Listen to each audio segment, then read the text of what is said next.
نو ځکه نن موږ ډېر خاصه عقیده نه لرو په دې باندې چې ګینې د پښتو ژبې سره زیاتې کېږي یا د پښتون قوم سره زیاتې کېږي. وجه دا ده پیغمبر علیه السلام ته یو پیر یو بوډۍ بچی راوستو، ویل حضور دې ته دوا وکوئ، دا کجورې ډېرې زیاتې خوري.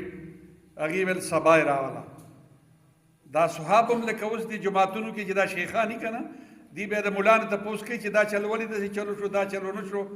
دا صحابو ته تپوس وکړو وروسته چې حضور سبا ورته دوا کې نن ورته ولې نه کې. نو پیغمبر علیه السلام ورته ویل چې نن ما هم ډېرې کجورې خپل نیز نه زیاتې خوړلي، زما خوله کې به اثر شاید هغه نه وي د دوا، نو ځکه مې ورته ویل چې سبا یې راولئ. نو دغه شانتې موږ هم راځئ چې د پښتو ژبې سره موږ څومره انصاف کوو، د پښتون قوم د مسایلو سره موږ څومره انصاف کوو. که چېرې موږ دې باندې سوچ وکړو او دې باندې سیمینارز مقرر کړو نو موږ په دې نتیجې ته ورسېږو چې دلته ناست خلک راځئ د پښتو ژبې سره څومره انصاف کوو. زموږ کور ته سهار وختي کوم اخبار راغورځېږي.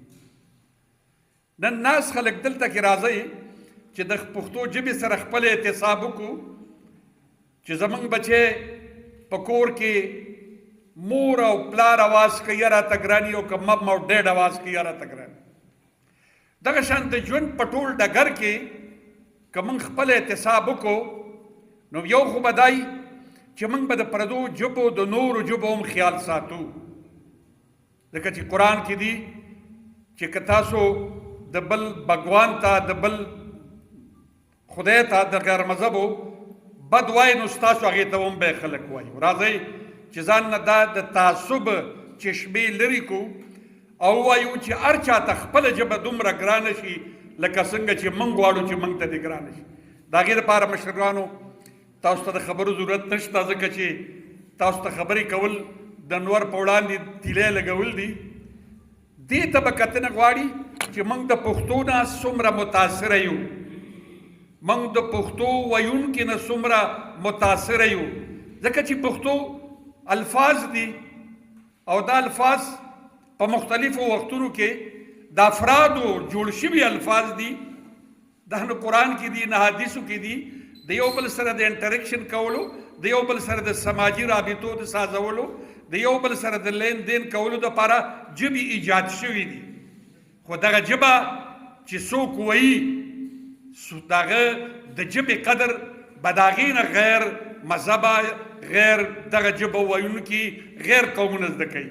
لکه څنګه چې که موږ د دین خبره وکړو او مسلمان وایي چې زه مسلمان یم او دین، نو دین او مسلمان کې ډېر لوی فرق دی. ځکه چې دین تقسیم کړی شوی دی. دین یو مکمل ضابطه حیات دی د ژوند د تېرېدو د انسانیت دپاره، نه چې د مسلمان دپاره. که د مسلمان دپاره وی بیا به رب المسلمین وی، رب العالمین به نه وی. او همدغه شانتې که چېرې دین کې مکمل ضابطه حیات نه وي نو هغه د څو مفاد پرستو تقسیم کو، د دین نه مذهب را تساس کو او د مذهب نه مسلک را تساس کو. نن هم پکار دا وه چې دې پښتونخوا کې موږ څومره سیاسي سوچ لرونکي یا پښتو ویونکي خلک وو چې لوی ګراؤنډ کې وی او په شریک هم دا ورځ منځلې وی. دا به څومره مزه وی. نو زمونږ آواز به توانا وی، زمونږ آواز به درون وی.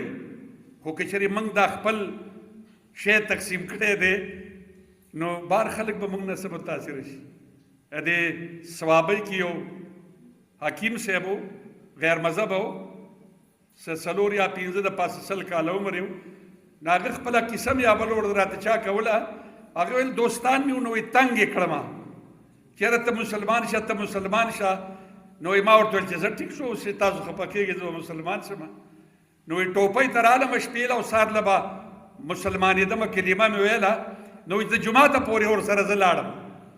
نو چې مې کتل ټولو خلک جومات ته ورنږدې د سپلۍ اخیستلې او وړاندې به یې ځان څه کېښودلې. نو ما هغه چا چې بوتلې وم مسلمانولې مې هغه نه مې تپوس وکړو ویل چې دا ولې؟ ویل چې دا خلک دا سپلۍ پټوي. نو ما ویل چې دا څوک یې پټوي دا څوک دي؟ ویل چې مسلمانان دي. وایي د شپې وتښتېدم چې خدای هغه د خپل دین مې راپرېښی. همدغه شانتې هغه خلک چې هغې یورپ ته تللي دي، دنیا ته تللي دي، ګرځېدلي دي او بیا دلته حکمرانان هم سات شوي دي او نن به دا ورځ مانځي. هغې نه یو تپوس کوم، UK کې یو فنکشن ما ته سات شوی و او هغه صوبې ته چې زه لاړم هلته چې ما وکتل نو بورډ په انګریزۍ کې نه و. نو ما تپوس وکړو چې دا کومه ژبه ده؟ هغې ویل چې دا ویلش ژبه ده. نو مال چې دلته ویل چې نه دلته د دې صوبې ژبه ویلش ده. هلته ما جنډه مو لیدله چې د UK جنډه نه وه، خو ورسره د بله جنډه مو ویل چې دا د دې صوبې خپله جنډه ده. هلته ما ډېر څه ولیدله. مال کاش زمونږ حکمرانان خو بچي کړوسي دلته راغلي، دا خبره خو یې موږ ته هلته نه ده کړې. او دا نیا زمونږ چې کومه ده برطانیه، دا خو که دغه شان خبره زه په پښتونخوا کې کومه نو بس د قانون نه باغي، د ملک نه باغي، پته مې نه لګي چې څه وخت چا مړ کړم او که چا وتښتېدم. دونه راباندې قدغن دی او د ځان دپاره دونه ښایسته لارې وښکلي دي. د ملګرو دا اواز په تقسیم باندې نه، دا په دې باندې چې سړی مسلمانۍ او د جومات کې خپلې څپړۍ وړاندې ږدي، په دې باندې نه، دا په دې باندې به کېږي چې دا پښتو څوک وایو چې مضبوط کړو، پښتون قوم مضبوط کړو او پښتون قوم به په دې باندې مضبوطېږي چې موږ په رښتیا باندې سیاست یو سایډ ته او پښتو او پښتونولي مخې ته په میز باندې کېږدو چې دغه به کوو، تا به یوه ډلۍ، زما به بله ډلۍ، د بل به بله ډلۍ. خو دا کاز حاصلولو دپاره کوم چې نورو قومونو ته کوم نن سبا راحت دی ما ته ولې نشته، کوم نورو قومونو ته چې وسایل ورسره نشته دی ماړه دي، زه د وسایلو باوجود ولې وږی یم. کوم نورو قومونو ته چې د هغې ځمکې جبه دي، زما هغه لال جواهر پکې دننه پراته دي، نیپرایټ پکې پراته دي، کرومایټ پکې پراته دي، بل څه پکې پراته دي، بل څه پکې پراته دي، زه بیا ولې وږی تږی یم. نو شاید لومبی دا ده چې موږ د خپلې ژبې سره وفا نشته دی، موږ د خپلې ژبې سره وفادار نه یو.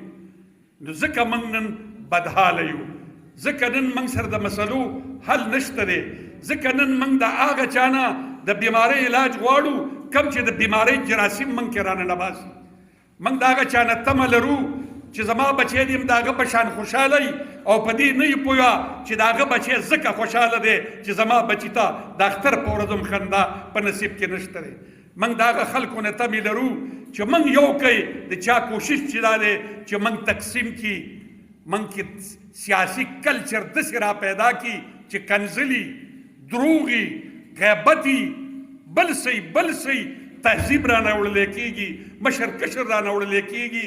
سیاست د خپل ماضي په حواله باندې چاته متعارف کولی نشو، بلکې د کنزل او د ټیک ټاکو په ذریعه باندې متعارف کوو. دغه خلکو نه موږ تمه کوو چې موږ تهذیب مضبوط کوي، زموږ کلچر مضبوط کوي، زموږ صوبه مضبوطه کوي. موږ شاید په غلطۍ باندې یو. ما اوس وړاندې افتاب خان او بل ملګری خټک صاحب ته خبره وکړه چې خټک صاحب دا نه ده چې دلته کې د پښتنو د وسایلو د پښتنو د ژبې دپاره نن موږ نومنی دا فنکشن کوو. خان عبدالغفار خان هم دې لپاره وخت ورکړی و، صمد خان چکزی ورکړی و، نور ورکړی و. سوال دا دی چې اوس دې صدۍ کې نه بلکې د څو کالو کې ډېر لوی جرګې وشوې، د افغانستان نه راواله تر د بنو پورې او تر د خیبره پورې جرګې وشوې، حل ولې نه راوځي؟ سوال دا دی چې حل ولې نه راوځي؟ په دې وطن کې لومړنۍ جرګه د پښتنو د مسایلو دپاره باچا خان مرکز کې وشوه، دویمه جرګه په 400 کې موږ پاکستان مزدور